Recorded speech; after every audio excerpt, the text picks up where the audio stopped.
sonsa dessa Raquel, que assim, o mundo tá desabando na cabeça dela e ela tá dando lição de moral ou fazendo positividade tóxica. Ai, não, é muito difícil. Irritante. Tá, meu, tem dia que é uma merda, que você não vai entrar pra falar, vamos, gente, vamos lutar. Eu sou muito lutadora. Ai, meu Deus, para de lutar, descansa, militante.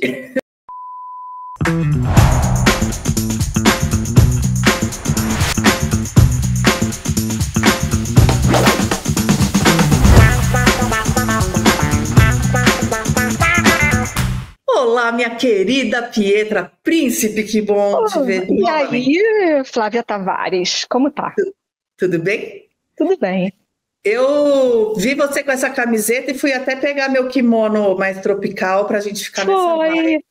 Que eu fiquei assim com saudades de casa, Ipanema, Copacabana. Mas por que mamão? Minha filha, você tem que perguntar pro chinês que fez a camisa, né? Porque ela não é made in Brasil, ela é made in China. Mas veio de Madrid. O Guilherme foi pro meu marido buscar hoje no CTT Correios. Eu comprei para ficar tropical, Eu me lembrei do meu periquitinho, assim. O meu é Ararinhas Azul, tipo o filme do Rio, sabe? Eu adoro. Filme do Rio, aquele filme é lindo. E as aves são todas verdadeiras, todas existem no Rio. E a música é maravilhosa, mas eu acho que essa temática tropical está muito apropriada para o tema que a gente escolheu falar hoje, que é... Eu acho também. Novelas. Vale Tudo tá bombando, remake, pro bem e pro mal. O pessoal ou tá xingando ou tá amando. Tá engajado, o pessoal tá engajado. Aí eu falei pra Pietra, falei pra ela, mandei um recadinho mais cedo. Pietra, você é noveleira? Vamos falar de novela hoje? E aí ela falou, não gosto. A hora que viu, tava lembrando de um monte de novela, né, Pietra? É uma coisa muito brasileira. E que tá na nossa infância, a gente já nasce com isso, né? Com esse jeito de... As novelas, nós, filhas dos anos 80, eu sou ainda de 79. Sim. Eu sou de 82. 82. Mas mesmo a Isa, que é a nossa querida editora de vídeo, estava falando que ela, bem mais jovenzinha, também cresceu assistindo novela. Então, eu acho que... E agora está uma onda de recuperar essas novelas, mesmo via streaming, né? Uhum. Tanto as antigas, quanto os remakes, eu acho que as gerações... Eu não tenho certeza se as gerações mais novas consomem tanto novela. Acho que consomem ou por trás também, né? O que o ator está fazendo, o que planejaram com aquilo, cortes... Aí os streamings de novela antiga, muita nostalgia, muita coisa que a gente lembra de quando a gente era pequenininho. É a mesma coisa, a gente também lembra, né? É a mesma. E eu vou confessar que Vale Tudo, este remake, eu mesma estava consumindo via cortes. Eu estava até a cena da Raquel rasgando o vestido. Não precisamos entrar nos detalhes da história, mas... Não, tudo bem. Não, eu nunca não vou assistir mesmo. Até porque já vi a outra quando eu era criança, assim, entre uma coisa e outra, entre pai e mãe vendo. Então, que era como a gente assistia, né? Entre as confusões da vida. E sem classificação indicativa. Não, sem classificação indicativa, não tem criança, não tem ninguém. É um cigarrinho, gente fumando na sala, assistindo Dentes Amarelos, batons cintilantes, muito calor e confusão e tudo, ó. Da mesma geração que ofereceu crianças no porta-mala do carro em estrada. Sim, com certeza. Sem cinto de segurança. Sim, não, em hipótese alguma, em pé. Eu ia à Barra, era uma coisa, vamos à Barra, tem o Paz Mendonça, que era no supermercado, e a gente ia, meu pai embucetado, o que é isso? Eu sabia, eu sou criança. Alguém falou, eu sou criança, ele, foda-se. Isso aí, mas a gente assistia a novela todo mundo junto, com cenas, digamos, impróprias. E, assim, e não virava um assunto, todo mundo fingia que não aconteceu. Todo mundo fingia que não aconteceu, Que não teve a cena. Tinha cena, aí às vezes falava. Aí quando era uma cena de violência, falava assim: ele matou o cara. Eu ficava, você acha que criança é idiota? Eu, muito pequena mesmo. Olha, tá dormindo. Aí eles desistiram. É isso. Tanto que eu estava pensando, a primeira versão de Vale Tudo passou em 1988. Eu era muito pequena. Mas eu lembro. Eu tinha 9 anos, você tinha 6. Mas eu lembro. Então, e eu lembro de algumas cenas, eu lembro muito da Heleninha. Eu lembro Do Mambo, da Renata Sorrah, muito louca. Maravilhosa, exato. E eu me lembro da que tinha uma música que minha mãe ficava sonhando. Não, acho que isso já era de outra novela, que é The Rebel in Me, que era a Regina Duarte. Aí corta a Regina Duarte fazendo sanduíche, que é a Raquel, não é? Isso, E aí ele era patrocinado, que estavam até falando hoje da novela de agora, que tinha um patrocínio absurdo. Pois nessa também tinha, e eu me lembro. Que era patrocínio de um caldo de galinha, que ela fazia um concurso, e esse era um babado do mundo. Como eu lembro isso? Era um formato novo, né? Era um formato novo, merchan na novela. Então, pensa comigo, e tá aí, as pessoas achando que é uma grande novidade. Não, o que é novidade é a quantidade, menina, porque isso eu posso te falar. É o tempo inteiro? Não é só que é o tempo inteiro, mas essa semana mesmo teve uma cena muito esquisita, que foi, o Afonso é um dos protagonistas, é o Humberto Carrão, o personagem dele tá com câncer, com leucemia, tanto que a cabeça dele tá ainda mais protuberante, porque ele tá... Regina Duarte responde. Isso. E ele não raspou, ele tá usando uma prótese. Um negócio por cima do cabelo. Então tá mais cabeçudo do que já era a piada. Eu sou maquiadora, né? Então eu sei, fica uma cabeça de cimento. Isso, exato. Mas aí ele tava, assim, a história dele, né, os conflitos dele foi meio posto de lado, porque a novela, neste remake, tem essa característica, as pessoas estão meio putas com isso, inclusive, porque as histórias vão ficando pelo caminho, os protagonistas vão sumindo. E aí ela vai fazendo da cabeça dela, ela pegou, desenhou por cima, aí pegou o lápis e... Tem algumas coisas mais fiéis, outras menos. O fato é que ele ressurgiu, ele estava lá internado, se tratando de leucemia, fazendo quimioterapia, e botaram ele numa cena só para fazer merchan. Foi uma coisa meio assim, meio... Então, assim, aparece ele... Os leucócitos ficaram... Os glóbulos brancos ficaram bem? Uma coisa muito esquisita, uma videocall com a Solange, que é a mulher dele que está grávida de gêmeos, aí o povo da agência fez um chá de bebê surpresa, com os produtos de uma marca específica, e aparece ele na videocall falando, essa marca é muito boa, eu conheço, eles fazem não sei o que, é muito sustentável, e não sei o que, tipo... E foi isso, foi essa a participação dele no episódio inteiro. Enquanto ele está fazendo químio, realmente isso parece plausível. Bizarro. E a mesma coisa a Raquel, que é muito protagonista, né?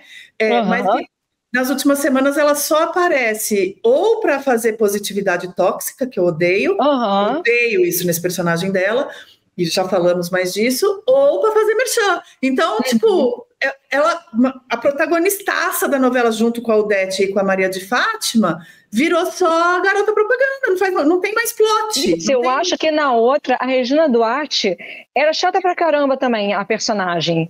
Mas porque então, era eu acho que era um popularesco fake. Olha só, era pequena, mas eu lembro de sentir essa vibe. Não sei se é já que a gente já tem aquela... Já não gosta muito da cabecinha. Não é. Não é. Tem uma coisa que eu não sei se você concorda, das novelas todas que você já consumiu, mesmo não consumindo há algum tempo, né? Porque a gente até falou disso mais cedo, né? Enquanto a gente estava decidindo a pauta. Que, assim, eu mesma fiquei anos sem assistir, aí voltei para a Avenida Brasil, depois voltei a não assistir, e só voltei agora. Mas eu tenho essa percepção forte, cultural, assim, muito forte, de que as mocinhas das novelas, em geral, são muito chatas. São chatas pra caralho. Tanto que todas as atrizes sempre desejam as vilãs. Eu desejaria super vilã.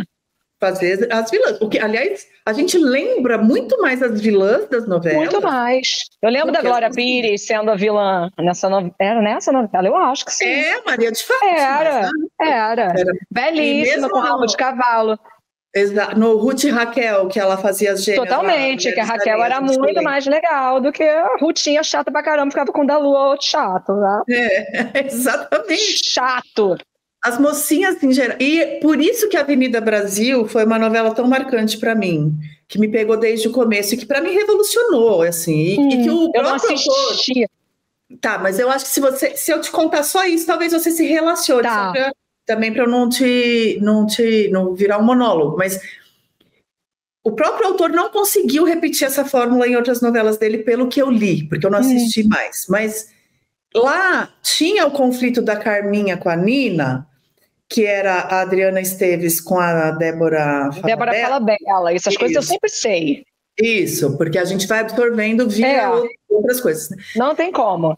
Em que as duas tinham muita maldade no coração, entendeu? Entendi, então era uma guerra de papapá, ninguém era bom. Eu acho que eu lembro agora de uma novela. Muito má, né? A Carminha era muito má. Era muito má. A outra mas também ainda não era perfeita. A outra era uma mocinha vingativa, entendeu? Então assim, era mais real. Era mais plausível. Sonsa dessa Raquel, que assim, o mundo tá desabando na cabeça dela e ela tá dando lição de moral ou fazendo positividade tóxica. Ai, não, é muito difícil. Irritante. Tem dia que é uma merda, que você não vai entrar para falar, vamos, gente, vamos lutar. Eu sou muito lutadora. Ai, meu Deus, para de lutar, descansa, militante. Não, e esse personagem da mulher que vende sanduíche na praia é um personagem muito carioca, né? E ele realmente existe, então é uma coisa que é aquela roupinha, eu lembro muito. Aí eu fiquei lembrando de novelas, aí eu lembrei que eu tinha uma novela chamada Tieta, que depois teve... maravilhosa, Tieta era maravilhosa. E eu era criança pequena, e meu nome é Pietra. E aí tinha música, que que era o Luiz Caldas. Tieta do que a música era super erótica. Isso, lua cheia de tesão. Eu criança, e as crianças cantando, e eu ficava tão chateada, eu ficava arrasada. E eu ficava, que ódio dessa... eu ficava, que ódio. E aí ficava... Mas eu assistia, e era tudo meio erótico, meio assim, eu ficava meio assim, prestando atenção e quieta. É isso, a gente ia aprendendo. E ficava, ai, que estranho isso, coisa que você só vai entender lá pra frente. Mas era muito interessante de ver também. É como a criança vai descobrindo o mundo, também acho que é. Tanto que na época do vídeo do Felca, que todo mundo falou muito de adultização e tal, quando eu gravei um Cá Entre Nós, e eu lembrei disso, eu falei, olha, adultização é um fenômeno que não foi inventado com a internet. Não, de forma alguma. A gente cresceu assistindo o show da Xuxa, sensualizando bacana. Eu fui na Xuxa em 88, foi esse mesmo ano, olha como eu era pequena, e eu fui com um batom, com a minha boquinha de coração, um batom magenta, mandei a minha mãe fazer essa roupa para ver a Xuxa, todos meus amigos brincaram, eu não brinquei, não fui escolhido, fiquei lá, Paquita pisou no meu pé, aí dei um buquê, aí tem no comercial, assim, que passa, eu queria tanto ter esse vídeo, eu dando um buquê pra Xuxa, e assim, foi, olhava, e ela tava com um suspensório do Pernalonga, um short micro, e uma bota, ela era a mulher mais bonita que eu já vi na minha vida, ela era uma Barbie gigante. E aí eu falei, tá bom, eu não sei se eu quero ser ou se eu quero ter. Aí uma hora vai ser que eu podia fazer os dois. Aí eu tô certo. E aí tá maravilhosa. Mas a gente era muito exposto.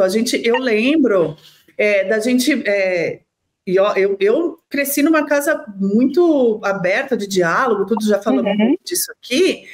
Então, não tinha tabu e nem não tinha super sexualização, nada disso. Mas tinha uma coisa que era geracional, a gente assistia novela, todo mundo na sala junto. E aí tinha uma coisa do tipo, agora ficou meio demais. No minha não mas não era também, não estavam prestando atenção, estava numa nuvem de cigarro. Eu tenho essa lembrança da nuvem de cigarro. Tem isso, e tem o fato de que era o que era o zeitgeist da época, entendeu? Então, era como era feito, era como a gente consumia cultura e era como se vivia em família. Tanto que eu assistia ao Jornal Nacional com a minha mãe e minha irmã, e depois emendava a novela. E não só as novelas das 9, às vezes a gente assistia juntos. Por exemplo, uma novela que me marcou muito e que nem era da Globo, foi Éramos Seis, e teve Pantanal. Éramos Seis da Irene Ravache. Ela é perfeita. E era uma novela bem mais caretinha. Eu amava essa novela, eu amava. Tinha o Tarcísio Júnior, Filhos, isso. Era incrível, era bem mais caretinha, mais novela das mas eu amava, porque tinha subterfúgio. Era riquíssima essa novela, eu gostava. Aí a gente assistia... não sei se você assistiu essa, Que Rei Sou Eu, que não era também sexualizada. Que Rei Sou Eu, que era sexualizada sim, porque eu mandei minha mãe fazer um espartilho para ir para a festa junina, porque eu vi em Que Rei Sou Eu, figurino. Eu não tenho registro. Eu tenho. Eu não tenho registro sexual. Porque cada um pega o que o radarzinho funciona primeiro. E mesmo da Vale Tudo, a primeira rodada, eu também não tenho registro de nada Isso eu não sexualizado. Eu tenho não lembro de nada. Da Heleninha manguaçando. Tá, isso é. E do Quem Matou. Quem matou Odete Roitman. Quem matou. Eu lembro muito, né? Para uma criança de 8, 9 anos. Mas eu não lembro quem matou no final das contas, afinal. Eu só lembro da situação. Eu lembro da Beatriz Segal, eu lembro de todo esse corre dela ser aquela rica. E aí eu vi que agora, né, quem fez o cabelo da Débora Bloch é o Vini, que quando eu fui maquiadora, né? Então eu maquei já Luana Piovani, Celton Mello, Marco Francisco Cuoco, tem muitas histórias. E o que eu estava falando? Do cabelo da Odete. E aí que ele fez esse cabelo agora, que ficou todo mundo falando, mas eu achei, assim, uma identidade muito forte. A Débora Bloch voltou meio com tudo, né, também. Com tudo, e eu não me lembrar, isso que é uma coisa agora que eu sou uma mulher mais madura, né, e que eu não tinha esse registro daquela época, que aí eu fui revisitar, porque nesta versão, a Odete é bastante sexualizada, tem os namorados. Porque ela já é uma... Ela é uma mulher que pega geral. E eu não me lembrava, mas a Odete da Beatriz Segal também tinha. Já era. Já. E não era algo que eu tinha registrado. Porque riqueza é igual libido. Nos anos 80 isso era bem... porque ou é pobreza, é libido, tipo, né? Eu digo na coisa da novela, não tô dizendo que na vida real não seja também, porque pobreza, o que é de graça? Sexo. Exatamente. A arte imita a vida, né? Imita a vida. Estávamos falando de clichê semana passada, estamos mais ou menos por aí. E a mulher mais velha, naquela época, podia fazer sexo e mandar e desmandar, ser uma loba, porque ela tinha muita grana. Mas poder é libido de mulher poderosa. Isso. Porque se for a pobrezinha da praia lá, que vende sanduíche, ela não vai pegar os novinhos. Agora, isso é uma coisa que já antecipa. Antecipa o que hoje é mais possível. E se você pensar que era 1988. Tem muito tempo. Constituinte recém-aprovada. Sim, exatamente. Eu ainda cresci sob ditadura, ainda nasci. Essa galera falando de uma senhora de 60 anos, que naquela época era uma idosa. Era uma idosinha para morrer. Pegando geral os playba, era muito avançado. Muito. Né? Muito. Tanto que a Débora Bloch faz isso hoje e vira assunto ainda. Não é algo que já está naturalizado, ainda não. Vira um assunto. E aí vira assunto, porque as pessoas têm pela primeira vez, só que ela é uma mulher que está performando a idade que ela tem, só que cuidada, com aquele outro cuidado. O ar senhorio, ele muda, né? Então também é por isso que a juventude abre para essa coisa da loba. Eu falo que loba é só depois de 50, estou esperando 50 ainda. Então, por enquanto, é baby cougar ainda. Não quero pôr um número. Loba é um estado de espírito. Mas se fosse assim, eu nasci uma loba. Inclusive, acabei de ir numa cidade chamada Mérida, que quando você chega lá, tem uma loba amamentando 2 crianças, que fui na Espanha, fui de ônibus essa semana. Aí, as crianças, Rômulo e Remo, é coisa bíblia, eu acho, até. E aí tava uma loba, eu fiquei pensando muito nesse conceito de loba, assim. Você tá com foco, com hiperfoco na loba. Eu tô sempre com hiperfocos em tudo. Em tudo. Pequenos hiperfocos da semana. Mas é que eu fiquei na imagem da loba lá da cidade, da coisa das... Era uma cidade muito histórica, a cidade do Império Romano. Aí tem essa coisa toda do drama, né, da novela que a gente está falando, que é o exagero, que é... E você sabe se hoje... Desculpa. Não sei se hoje diminuiu o exagero, tipo as novelas de agora, porque tinha um pouco mais de exagero e um pouco menos de naturalidade, né? Então, essa é uma crítica que fizeram a esse remake. Esse remake está com muitas críticas. Primeiro porque ninguém vai assistir a um remake sem querer, ainda mais um remake de uma obra tão bem acabada como foi a primeira versão de Vale Tudo. Ninguém vai com o coração puro e aberto. Todo mundo já vai para descer a lenha mesmo. Mas sim, ainda mais... Né? Mas ainda mais hoje em dia. Algumas das críticas realmente estão sendo merecidas, porque tem tem alguns furos de roteiro ali, meio que força um pouco a mão. Exagerou. Eu apontei 2 recentemente. Um, para mim, que é a coisa mais inverossímil que eu já vi numa novela, é a noção de que uma agência de comunicação vai se salvar em 2025 lançando uma revista. Mamãe! Não consigo aceitar. Mas mesmo no episódio dessa semana em que a Heleninha encontrou o irmão, que todo mundo achou que estava morto e está vivo e não sei o quê, em que ela deixa a amiga morta lá no chão sem nem chamar uma ambulância, uma polícia, nada, e só vai embora. É um dos furos que apontam. Outra coisa que estava sendo muito criticada é que, nesta versão, o personagem do Ivan, que era o Antônio Fagundes, o namorado da Raquel, é um escroto, é um merda, é um grandíssimo merda. Eu, inclusive, queria que ele morresse em vez da Odete Roitman. Você tá torcendo, você tá vibrando. Não, eu tô engajadaça, cara. Você tá uma colega de auditório? Você tá aquelas que iam na Hebe? Tô totalmente engajada. Mas o que me incomoda nessas críticas não é a crítica em si, porque eu acho que tem que criticar mesmo, e engajar, e nós somos passionais. Inclusive, é isso que eles querem. Isso, tal. Mas o que te incomoda? É o recalque de algumas dessas críticas que eu vejo com relação às atuações. Tá, bota a culpa na atriz. Já mexe com você. Em 2 em particular. Tá. Uma na Paola Oliveira. Tá. Eu entendo a crítica, porque primeiro, Renata Sorrah, no papel de Heleninha Roitman, é inalcançável. Mas é inalcançável. Com certeza a Paola Oliveira sabia que seria inalcançável, que ela não é burra. Propôs a fazer uma coisa bem diferente. Tá. Acontece que ela realmente, eu tenho crítica a fazer a atuação dela, uma crítica meio parcial, porque no começo ela estava com uns trejeitos físicos que estavam distraindo da atuação. Então, ela pegou uma mania de fazer assim com o cabelo. Mas a Renata Sorrah fazia isso. Fazia, mas ficou demais. Que era tipo anos 80, assim, meio aquela coisa. Isso. Só que ela tava com figurino, olha só como eu não vejo, mas um figurino meio conf, né? Meio pandêmico chique. Bege. A Paola não era? Também. Não era esse. Não, é esse que eu tô falando de agora. Paola. Tá. Isso, do Pinterest. Isso, totalmente. Totalmente, ela tá na pandemia dela.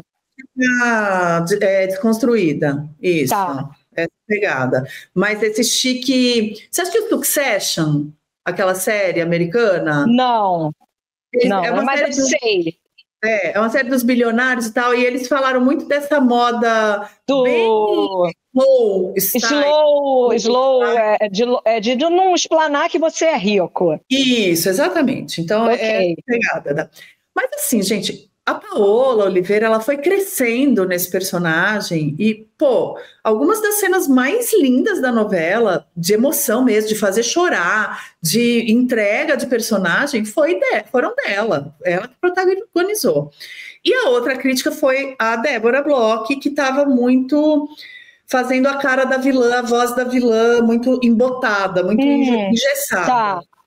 Bicho, eu entendo de onde essa crítica vem. Acontece que ela fazendo isso, ela está entregando a performance da vida dela, e a novela hoje é a Odete Roitman. Há espaço para performance. E marca. Por exemplo, eu moro num país onde as pessoas conhecem o meu sotaque. Quando eu digo meu brasileiro, não é o seu brasileiro, né?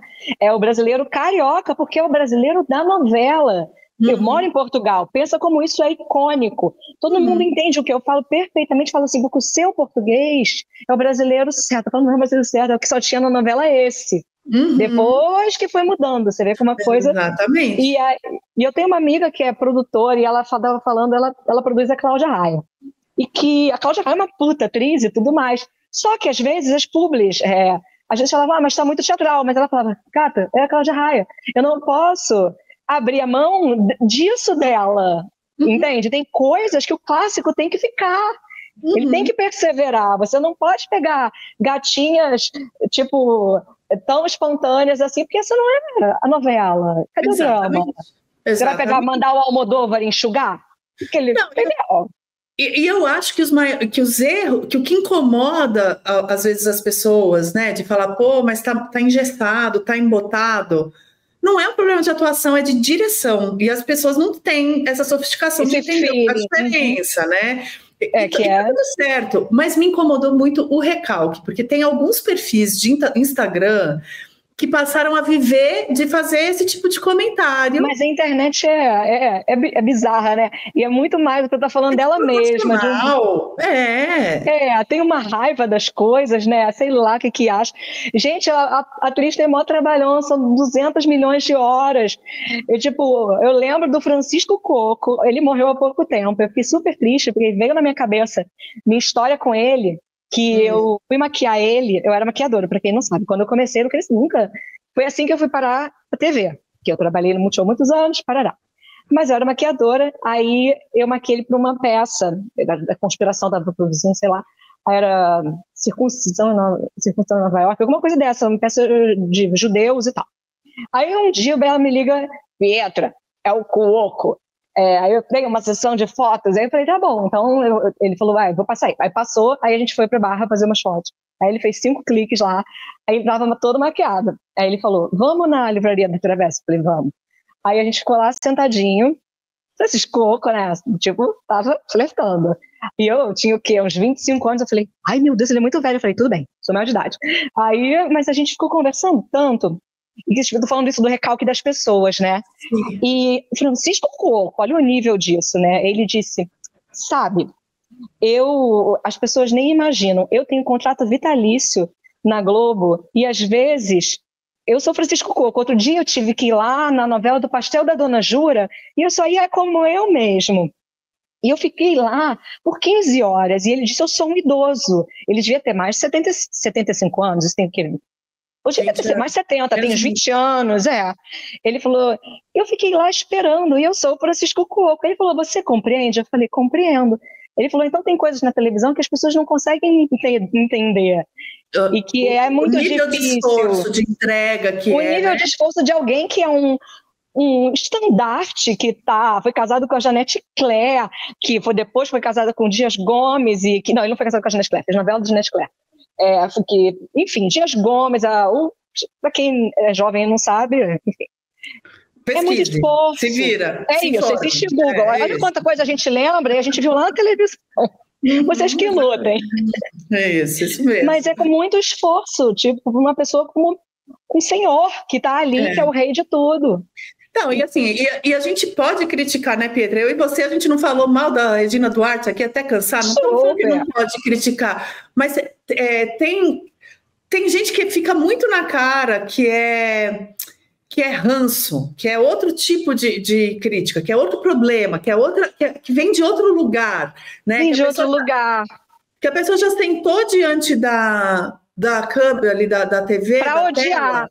Para achar ruim, para achar tudo. Mas você não acha que assim é tipo fofoca? Aí fofoca é um esporte que é melhor em dupla, por exemplo. Para não ser assim tão tóxico. Tudo bem, não é positividade não, cara. Eu, claro, fofoco com meu marido horrores.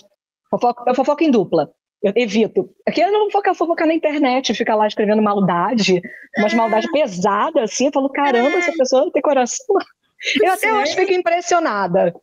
Eu acho meio pesado. Eu acho pesado. Acho que as pessoas perdem um pouco a mão, assim. Principalmente porque na verdade, é porque eu discordo. Eu acho que as duas estão super bem. Entendi. As duas arrasaram, uma passou pelo estão ótimas. E elas estão arrasando, então fazem o que tem que fazer. E tudo passa. É por causa delas, principalmente. E é isso que precisa causar esse frisson, né? Se não causar esse frisson, não... Exatamente. E assim, estou falando aqui mal do roteiro e tudo, mas assim, eu acho, por exemplo, tem alguns méritos.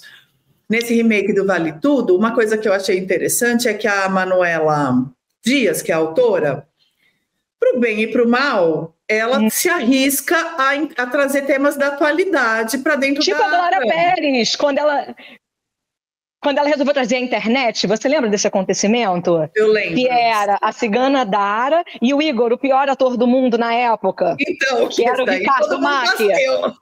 Que realmente era Dara. Era tipo pior que eu que o Botox bateu. Dara, e tipo... Era pesado, era difícil. Era pesadíssimo. O cara... Quantos anos faz essa novela? Até hoje, a referência de uma atuação ruim é ele. Cigano Igor. Mas Não, mas calma. Ah, então lembrei. A Manuela Dias trouxe, por exemplo, para a trama, os bebê reborn, né? Aí o César e aí funcionou super bem. Foi muito engraçado. Foi uma trama que funcionou super bem. Não é possível. Agora, por exemplo, estão falando que a Odete Roitman vai morrer tomando drink batizado de metanol. Que, aliás, eu hoje estou tomando Coca Zero, mas não é por causa do metanol, é porque eu estou tomando antibiótico. Mas metanol tá bombando. Eu já ia ficar sóbria na hora. Então. Sóbria na hora. Não sei, não, você não vai. Mas eu acho que. Preciso de olhos para ver, meu bem. Não tem como. Não. Eu e minha Coca-Cola, que não é Coca-Cola. É da marca do é lógico, é da marca do mercado. 69 centavos, porque eu sou assim. Mas o gosto é bom? É igualzinho. Não, igualzinho ou é tipo Pepsi? É igualzinho. É igualzinho. Eu acho tudo igualzinho. Bom. O mercado já pode me chamar para fazer um merchan para isso. Isso aí. Não, então, mas eu acho que a Manuela Dias tem alguns méritos. E ela encarou um desafio, gigantesco, assim. Agora, tem muito furo, tem muito erro, tem muita história que vai ficando pelo caminho, tem personagem que ficou muito mal resolvido, o Ivan é um deles. Teve um período na novela que agora eles andaram um pouquinho para trás, mas eles estavam com muita liçãozinha de moral, ensinando a gente a pensar. Isso é muito difícil da arte. Eu também acho que isso você mostra vivendo, mesmo que seja uma novela, não é tipo palavras da fada sensata, meu Deus do céu, que penimba. Fica um pouco enjoativo, entendeu? E é isso, dá para incorporar assuntos super relevantes da atualidade, né? Então, eu estava lembrando da história da novela da Raquetada, né? Essa daí me marcou muito, que foi a última novela que eu assisti. Era o Dan Stubas. Isso. Falava que ele era o Tom Hanks brasileiro, eu adoro essas viagens. Ele é a cara do Tom Hanks. Mas eu acho muito engraçado o Tom Hanks brasileiro. Mas aí eles colocaram a história da violência doméstica de um jeito natural na história, não dando lição de moral, né? Assim, não ensinando, olha, você tem que falar assim. Porque isso acaba que sai pela culatra, né? Isso mais afasta do que agrega. Isso. Porque às vezes a gente está todo mundo aqui falando da mesma coisa e está todo mundo discordando por antipatia. Eu acho que essa antipatia que a fama traz também, de estar ali comentada. Isso que eu ia falar, você tem muito lugar de fala, né, sobre isso, inclusive. Eu viralizei num tempo que viralizar não era uma coisa boa, então falando sobre sexo, sobre como eu gostava disso e daquilo com 28 anos, pequena, 26 quando gravei. E aquilo foi por anos e anos e anos e ainda me acompanha. Você não pense que eu não tenho óculos de Pietra Príncipe. Aí eu coloco, eu esqueço, mas eu deixo o óculos ali. Porque se eu não levo e alguém do nada, aí eu coloco. Aí eu pergunto, você me conhece de qual era?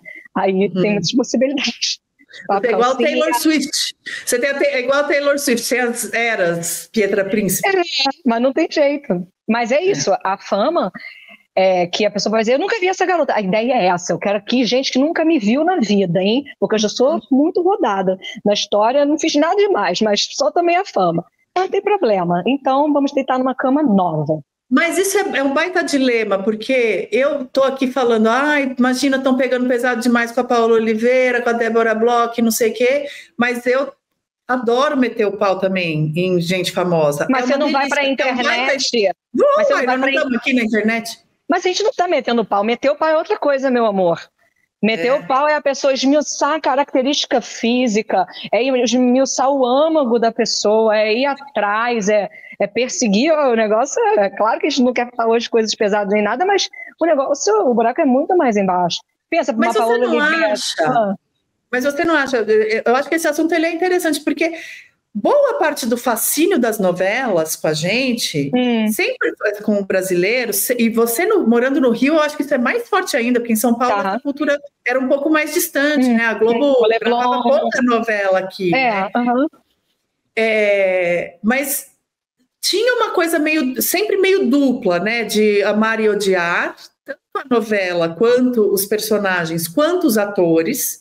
Então, a gente se sentava... E sentir com muita força aquilo. E assim, né? E isso era uma coisa que, inclusive, atraía muito na carreira do artista, ator de novela, era justamente você virar essa coisa sem tamanho na vida Mas das sabe pessoas. o que acontece? A TV protegia muito. Quando eu estava na TV, poxa, era um programa de TV a cabo, e era só na TV, quando logo em seguida começou o lance de YouTube mais forte. A TV protege muito. Então, quem estava antes, lá de 2009, vivendo aquelas golden era, aí é uma profissão maravilhosa, porque a TV é organizada, você trabalha muito, mas a TV é organizada, você não tem que fazer guerrilha de nada, você está lá, tem seu lugar, tem a sua maquiadora, tudo tem o seu lugar, tudo anda, funciona, só tem que estar preparado. Mas não para o público, porque só vem pessoa falar com você que gosta de você. Essa coisa do hater, isso é a internet. E sempre existiu uma fifi falando com a outra, que pode ser a gente falando de uma coisa, de outra, que implica, eu gosto dela, não gosto, é feia, é bonita, é má, é boa. Mas não tinha esse gangbang, assim, que é as pessoas né? Caindo de pau naquilo que for. Não tem pena. Então é isso, a internet ela é o que a gente, né, é um retrato. Mas assim, cabe a gente ter noção que, cara, tem pessoas ali, são seres humanos. Eu acho que, assim, voltando à Regina Duarte, mas juro que sim, mas é que a gente estava falando de... Ela se expôs também numa outra posição, ela se envolveu politicamente, de um jeito meio... Foi a escolha do Pum do Palhaço, meu amor. Aí exato. Ela escolheu em que mão ela gostaria de ficar. Porque, assim, a gente critica a atuação dela do mesmo jeito que tem gente que acha ela uma atriz brilhante. E ela foi uma atriz muito boa. Eu acho a filha dela boa. A Gabriela Duarte? Acho eu acho o contrário, eu acho ela péssima. Eu acho ela boa. Mas eu, né? Não vamos falar mal dessa atriz, mas eu acho ela péssima. Hipocrisia, me dou nem. Mas é de todo mundo, isso é humano. Mas a Regina Duarte, você mencionou 3 novelas, 2 o Roque Santeiro, que ela estava lá, era Viúva Porcina. Aí depois a Raquel de Vale Tudo. De Vale Tudo. Fina, e a Rainha da de Sucata. Pé, e a Rainha da Sucata. Não, a Rainha da Sucata a Rainha da Sucata que ela tá chique. Ela começa no lixão. Isso. Aí ela cresce na vida. Isso, aí fica chique. E ela mandou penérrimo nessa novela. Ela estava no auge da atuação dela. Quem estragou a atuação da Regina Duarte foi o Manuel Carlos. Que não é fácil, nunca foi fácil, aquele senhor. A culpa é do homem. A culpa é do homem, mas a culpa é sempre do homem. Eu tinha uma analista que eu falava para ela, você é muito Dona Helena, e ela era mesmo. Ela já era uma Dona Helena negra, tipo, ela já vinha toda trazendo já uma coisa há 20 anos atrás, que tipo, eu falei, e depois aconteceu, enfim, que foi, a Thaís Araújo foi uma Helena, não foi? Foi Helena. Foi a Thaís Araújo, foi a Cristiane Torlone. Que foi uma ótima Helena. Vera Fischer. A Vera Fischer era incrível, mas a Vera Fischer era incrível. Ela estava canastrérrima, porque ela estava maravilhosa, porque foi quando lançou o Botox. Exato. Eu amo aquela mulher. Não tem condições. Ela é demais. E ela tava canastrérrima, mas ela estava muito confortável. Ela tava Camila. Falava leucemia. Assim, você já viu? Igual a mim, não mexe a testa. Você já viu? Você já viu fizeram o compilado dela de Helena, que é só ela falando que hoje não vai trabalhar? Desmarca! E isso. Muito maravilhoso. Desmarca! Não posso, vou tirar o sábado para mim. Vou tirar o sábado para mim. Fulaninha, que era a Thelma. A Thelma, até que era a Thelma. Que a Thalma de Freitas estava dizendo até que ela é grata ao personagem, porque naquela época, minha filha, não tinha. E diz que a Mônica Martelli, que também era secretária, falou para eles, eu vou querer mais fala. Eu sei lá, acho que ela não deu jeito, né? TV Brasil lá no... Ela teve que ir fazer o corre dela, porque, afinal, se fosse ficar esperando... Esse compilado da Vera Fischer é maravilhoso. Mas então, eu vou me redimir aqui. O Manuel Carlos não é 100% culpado, porque teve Helena boa. Então, a culpa é um pouco da Regina Duarte mesmo, ô Pietro. Eu a acho. Gente dá a volta e acaba falando mal da Obcecada da Regina Duarte. Pois pra você ver. Tá errado isso. Fã ou hater. Mas aí a gente volta pro mundo palhaço. A gente não tem culpa de quem faz as suas escolhas. Agora, se você tivesse que responder de bate-pronto, tá, qual foi a tua novela favorita na vida? Não sei. Ai, eu fiquei nervosa. Ficou nervosa? Não tenho ideia de novela que eu mais gostei. Tenho! É Senhora do Destino, pronto. Que foi uma época que... Não, Nazaré Tedesco, é inspirada praticamente na minha mãe. As duas mulheres, as duas personagens, tem as duas, que depende de que dia ela tá. E vai passando mais, a Suzana Vieira começa a entrar na Suzana Vieira atual, né? Na skin da Suzana Vieira, onipresente, onipotente, e que só mais do que Deus. Não, eu sou inspirada nela, eu quero isso pra mim. O meu sonho é fazer um filme sem a Suzana Vieira. Você sabe quem é o equivalente da Suzana Vieira no mundo masculino, para mim? Quem? O Renato Gaúcho. Mesma autoestima. É a mesma vibe. Não é o Romário? Não é o Romário? Não, é o Renato Gaúcho. Porque você acha que ele é mais assim... Ninguém cores, Technicolor, e ele compra. E ele usa esse barulho. Óculos eu acho que eles têm a mesma vibe. Eu acho super. Não, eu adoro a Suzana Vieira, ela é perfeita, mais do que ela só Deus. Outro dia tem um vídeo de 3 minutos dela falando que ela jamais ia sair no carnaval, como se ela fosse uma velha. Ela não ia no carro. Isso depois que eu morrer, quando me homenageassem com aquela voz assim já incrível, olhos esfumaçados. Eu acho ela Jennifer Lopez, ela é perfeita. Realmente, mais do que ela, só Deus, nem Deus. Eu acho isso é muito novela culture, entendeu? É muito Vera Fischer. Porque, veja, a Vera Fischer foi a Jocasta. Eu não sei se você se lembra disso. Eu era muito pequena. A Vera Fischer fez uma novela de YouTube com a VTube, que pegaram os meus quadros para serem os quadros da Vera Fischer. E tem ela, tem a Vera Fischer com meus quadros. Ai, meu Deus, a Vera Fischer. Aí a Vera Fischer, o Guilherme estava produzindo, meu marido. Aí a Vera Fischer disse, não estamos bebendo, só vinho branco. Aí, e esse é o último momento, assim, desde que eu sei da Vera Fischer. Incrível. Essas divas, assim, elas foram numa época em que as novelas ditavam o nosso jeito de enxergar o mundo, né? E não tinha tanta abertura para o que a celebridade fez, fora a Vera Fischer, que estava em todas as revistas dizendo isso e aquilo, a vida pessoal, o que estava acontecendo. Mas não era como hoje em dia, a celebridade, os mitos vão caindo. Caetano de pijama, Madonna de, sei lá, karaokê. Entendeu? Sim. Exato. Cada um nas suas prisões, cada um no seu quadrado. E a gente dependia para saber da fofoca, a gente dependia da revista Caras do salão de cabeleireiro. A gente tinha no Globo.com. Meu pai assinava o Globo, não tinha nem Globo.com. Você chegava o segundo caderno que ele usava para ir no banheiro. E aí só podia ler depois, porque tinha toque. E aí eu podia ler o resumo das novelas. Eu gostava de me inteirar, porque eu não gosto de susto. Eu queria já saber. Você não gosta de susto? Não gosto de susto. Não, na festa de surpresa, anota, nem pensar, tá? Cheguei em Portugal, não avisei, eu odeio. Vou ficar com raiva. Já vou botar meu óculos escuros da Cia Petra, príncipe da era, que vai embora. Uma diva. Mas eu prometo não chegar de surpresa na tua casa, mesmo porque eu não vou tomar cola genérica, eu vou tomar Coca Zero na tua casa. É claro que você vai, com certeza. Você é enjoada, eu sei. Até no dia que a gente foi jantar, a comida chegou e disse assim, igual uma criança, ruim. Mas eu como de tudo. Eu vou te falar, pra gente. Mas você diz ruim. Você não tem esse filtro da sinceridade. Eu não tenho. Eu não sei fingir que eu tô gostando de alguma coisa que eu não tô. E eu sou enjoada com algumas coisas. Eu, por exemplo, eu como de absolutamente tudo, mas eu tenho 3 exceções que eu sou absolutamente inflexível.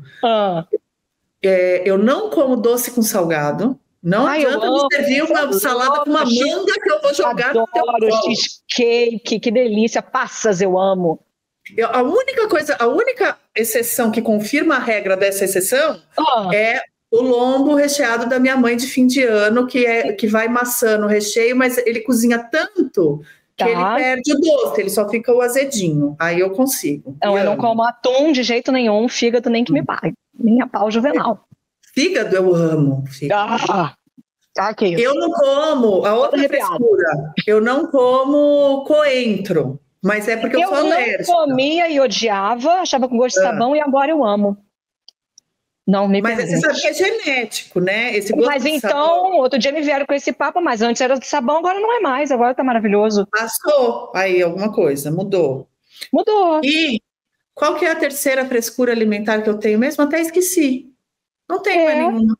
Eu acho que são essas duas as principais. Coentro e frescura alimentar. Acho que eu já não aguento mais glúten. Eu acho que eu tô ficando cansada. Essa é a verdade. Não, mas aí é diferente. Aí é coisa de envelhecer, não é de gosto, né? Deve ser. Não, porque eu queria poder comer glúten. Estou ciente e quero continuar, mas eu acho que não vai dar. Entendeu? Tipo, essa cafeína aqui, por exemplo, que aqui já é mais tarde, isso daí vai render, bastante. Eu parei de tomar café depois do almoço, porque olha que coisa de velha que eu vou falar agora, porque me dá azia. Eu tenho muita azia, só que eu como muita pimenta, não tenho limite nenhum. Então, assim, minha gastrite, hérnia de hiato, mas eu sempre tive. Eu penso que eu já nasci velha, agora eu só posso assumir. É isso aí. Amor, nós estamos caminhando para o fim desse nosso papo, porque esse é um outro assunto. Pensei que era porque a gente está ficando velha. Nós não estamos caminhando para o fim da vida, nós estamos caminhando para o fim do programa. Eu vim em Portugal para poder parecer mais nova, me deixa. Uma coisa não exclui a outra. Mas a gente já deixou tanto assunto possível para os próximos programas, porque você falou de Botox, eu adoro falar desse assunto. A gente começou a falar de idade, essas coisas, a gente começou a falar de dinheiro, de ser mão de vaca ou não, e a Isa mesmo já nos pediu para fazer um programa sobre como a gente lida com dinheiro. E eu quero aproveitar esse gancho para falar para quem nos assiste duas coisas. Me ajuda nessa, Pietra. Uma é o seguinte: a gente tem recebido um monte de comentário muito legal. As pessoas elogiando, falando que estão gostando e tal. Agora é hora desses nosso público que está se formando ajudar a gente a chegar mais gente. Então, se você que está nos assistindo gostou, achou legal, acha divertido ouvir nossos compartilha para falar mal da gente. Não fala mal, não é mentira, tá? Mas eu tô fingindo que eu quero o engajamento de hoje em dia. Eu tô fingindo que eu preciso de uma Paula Lavigne para me jogar de pijama no meio do lance. Mas eu mesma já que me coloquei aqui. Isso é um subterfúgio. Vai lá, encaminha, manda para tua amiga para a gente poder fazer o nosso amigo também, porque a gente tem um público masculino que também está curtindo dos nossos papos. Não sim, mas sempre que eu falo, eu não acho que seja, nem imagino assim, imagino bem. E a outra coisa é que também as pessoas podem sugerir assuntos para a gente falar, porque a gente não faz o programa ao vivo, mas a gente lê os comentários e decide a pauta. E aí, então, a gente lê ali e de repente tem algum que fala, isso daqui deu super liga, vamos falar disso aqui? Então, também podem sugerir assuntos nos comentários. E se der liga com o nosso humor da semana, a gente fala. Que muda todo dia, uma loucura, nunca vi. E eu tô tão doida que eu falei para você que eu ia fazer aniversário na quarta que vem, só que não é quarta que vem, é segunda. Não? O dia do meu aniversário. Mas a gente vai cantar parabéns, que eu já entendi que você gosta. Eu amo fazer aniversário. Também. Eu adoro. Isso é eu vou arrumar um bolo para eu sair de dentro. Ai, adoro. Merle. Happy birthday to you. Meu Deus do céu. Olha, quem não conhece as referências, pesquisa. Quem é jovem, o Google está aí para isso. Isso, jovem. Aliás, é um bom jeito de terminar esse programa. Assunto novelas, como diria Nelson Rodrigues, jovens, envelheçam. Envelheçam. Um beijo. Tudo vai dar certo. Tchau, beijo. Meu amor. Até. Até. A história foi feita. Em 11 de setembro de 2025, o Supremo Tribunal Federal condenou Jair Bolsonaro a 27 anos de prisão em regime fechado pela tentativa de golpe de Estado. Com isso, nosso documentário O Julgamento do Século ganhou um epílogo. Com depoimentos de autoridades civis e militares, juristas e políticos, o filme reconstrói o quebra-cabeças até a condenação de Bolsonaro e seus aliados. Com a apresentação de Flávia Tavares, roteiro de Sérgio Rodrigues e direção de Ricardo Rangel, essa é uma das maiores e, melhores produções do meio. Se você já viu o documentário, assista ao epílogo. Se ainda não, assine o Meio Premium e assista a versão completa no nosso streaming.